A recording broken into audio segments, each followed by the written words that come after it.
the studios of Time Warner Cable, this is the Civic Forum of the Air, brought to you in cooperation with the Jewish Community Center of Akron.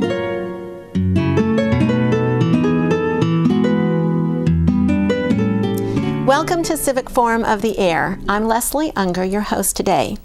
Once again, we turn our attention to one of the tiniest nations on the face of the earth. Tiny in size, huge in influence.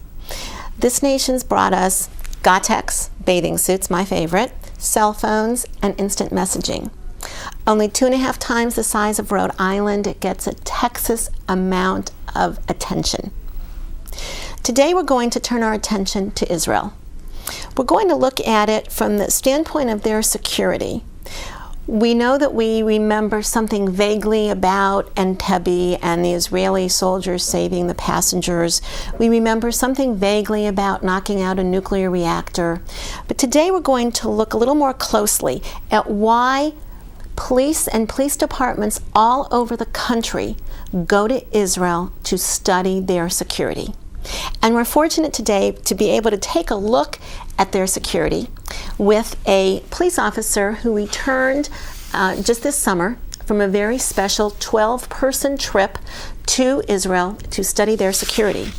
I first saw him on CNN because CNN followed these 12 police officers from around the country on their 8 days in Israel as they went from one tiny side of Israel to the other to look at their security. So it's my pleasure to introduce to you Deputy Chief Lester W. Fultz, one of 4 deputy chiefs in the Cleveland Police Department, a 24-year veteran. I started doing some math this morning. That means that roughly 72,000 times he left for work as a police officer, knowing the dangers that lay ahead in that day. So I want to thank you for coming from CNN to us and from Cleveland to us. It's a pleasure. My pleasure. Thank you. First, let me ask you, Deputy Chief, why did Cleveland want to take, I imagine, the time and the money? I mean, they lose you for 8-9 days. Why was it important for the Cleveland Police Department to send someone to Israel? Hopefully, the time that I was there allowed me to learn and experience some other things.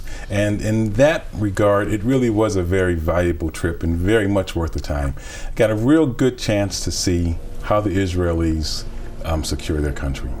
Well, let's go back first. Where did the idea come from for someone from Cleveland to go to Israel? The sponsor is the Anti-Defamation League. They invited Cleveland Police and 11 other cities to send a representative to go along on this mission. So it really was clearly at the invitation of the ADL. So there are 12 people from around the country. One was from Plano, Texas. Plano, Texas, a sheriff from Santa Barbara County, Baltimore, Maryland, Newark, New Jersey. So really you have a variety, a fair diversity. Representation of all the country. Yes, okay. Now, were you selected? Did you volunteer? Did they come to you and say, Lester, you know what you're going to be doing the next 8 days? Why you? It really was a combination of being selected and volunteering. The part of the police department I'm responsible for, special operations, we include some of the areas of SWAT, detective functions that would come into play if we had a terrorist threat in our country. So that's how my name was initially put forward. Then when you think about the opportunity, I was more than happy to volunteer and go along.